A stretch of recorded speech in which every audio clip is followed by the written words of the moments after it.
Oh, yeah. Aaron Brockovich is speaking up now, asking Biden to step up as people fall sick and animals drop dead after Ohio train derailment.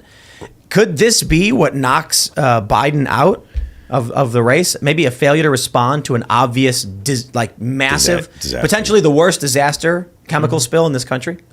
Yeah.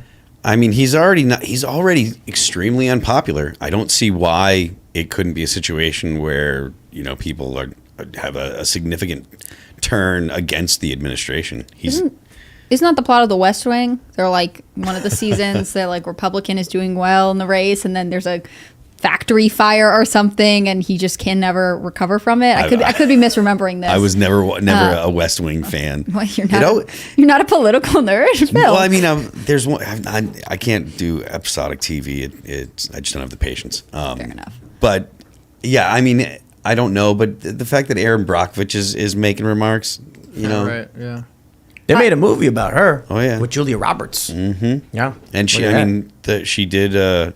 She did win the case. I don't remember the details of the case, but Yeah, it was like chromium in the water or something. It was a big finding. So, how would Biden respond to this to handle it? We're 10 days out. I don't feel like he's given a strong response to it. Is there any way for us not to look at him and be like, why did we not have I've heard, maybe you can speak to this more, that the Red Cross doesn't really have a strong presence in the area, that there's not a lot of information, that people are having problems in the government, the government agencies that are employed there are doing nothing. I've probably heard about the same as you, but it seems like that there is no response of any kind from any level. Any literally agency. nothing. And I've even seen unsubstantiated, but journalists are being arrested that are trying to get One, too close. at least. And I always like to. But that was at a press conference. Yeah, and apparently he was just being noisy.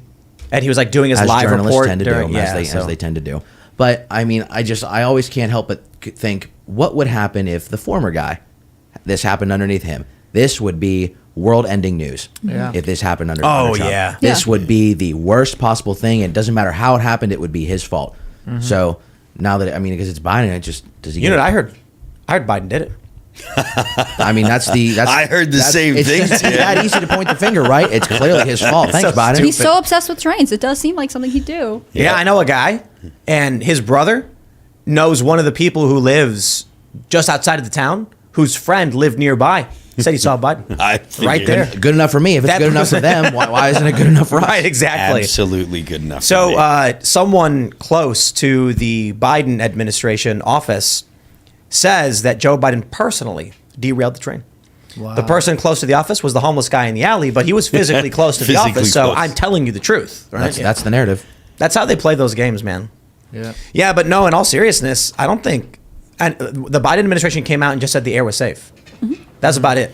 And now there's dead fish washing up in streams. There's one guy who breeds foxes, says they're all sick. And the chickens are dead. Yeah. The chickens being dead, that crossed the line. Corinne Jean-Pierre is going to be like, no, that's just a coincidence. We said the air was safe. Everything's okay. Like, they're just going to continue to try to sidestep this, which is crazy.